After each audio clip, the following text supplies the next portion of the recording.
এই ধরনের একটা সুশৃঙ্খল সংগঠন যার সবচেয়ে সর্বনিম্ন বেনিফিট আমি বলতে পারি সাধারণ সমর্থক হয়ে আসবেন, দক্ষ জনশক্তি হয়ে এবং জাতির নেতৃত্ব দেওয়ার যোগ্যতা নিয়ে বের হবেন ইনশাআল্লাহ। তাহলে এরকম একটা সুশৃঙ্খল সংগঠন যেখানে সব ধরনের মানুষ পাবেন, আলেম ওলামা একেবারে সর্বোচ্চ আলেমও পাবেন, আবার অন্যান্য পেশাজীবীদের মধ্যে সব শ্রেণীর বড় থেকে শুরু করে মাঝারি সব ধরনের লোকে পাবেন। তো এই যে একটা প্ল্যাটফর্ম আলহামদুলিল্লাহ পুরো বাংলাদেশ জুড়ে কাজ করে যাচ্ছে। যদিও দুঃখের কথা ফ্যাসিবাদের আমলে তো আসলে ইসলামে রাজনীতি করবে দূরের কথা, ইসলাম শব্দ উচ্চারণ করাটাকেই নিষিদ্ধ বানিয়ে রাখা হয়েছিল। ওই অপরাধের জন্যই তো আমাদেরকে কারাগারেও নিয়ে ঢুকিয়ে রাখা হয়েছিল।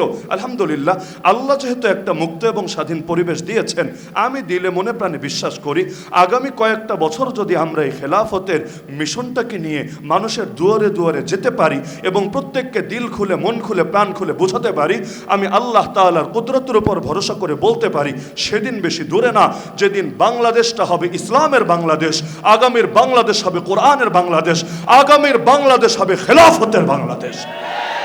আমি মনে করি খেলাফতের এই পথ থেকে পিছিয়ে থাকা কোনো সুস্থ মস্তিষ্ক সম্পন্ন মানুষের জন্য কিছুতে উচিত হতে পারে না। শুধুমাত্র এটা আলেম ওলামার জন্যই না, বরং এই দেশের আপামর জনসাধারণের জন্য। খেলাফতি পারবে সংখ্যালঘুদের অধিকার নিশ্চিত করতে, খেলাফতি পারবে গরিব আর ধনীর বৈষম্যকে কমিয়ে আনতে, খেলাফতি পারবে এই দেশের শ্রমিক মজদুর নারী শিশু থেকে শুরু করে প্রত্যেকের যে অধিকার আছে সে অধিকারকে নিশ্চিত করতে। কারণ খেলাফত মানে আমাদের কারো নিজস্ব কোনো মতবাদ না, খেলাফত মানে আল্লাহর জমিন আল্লাহ যে প্রেসক্রিপশন দিয়েছেন সেটাকেই জাস্ট বাস্তবায়ন করা। সুতরাং প্রত্যেকের প্রতি এখানে ওলামা ও সুধী সম্মেলনে যারা আছেন আমি প্রত্যেককে আহ্বান করব যে খেলাফতের পথ থেকে আল্লাহর ওয়াস্তে কেউ পিছিয়ে থাকবেন না।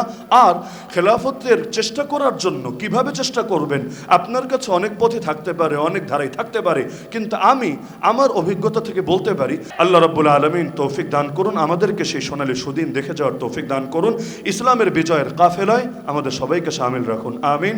ওয়া আখিরু দাওয়ানা আনিল হামদুলিল্লাহি রাব্বিল আলামিন।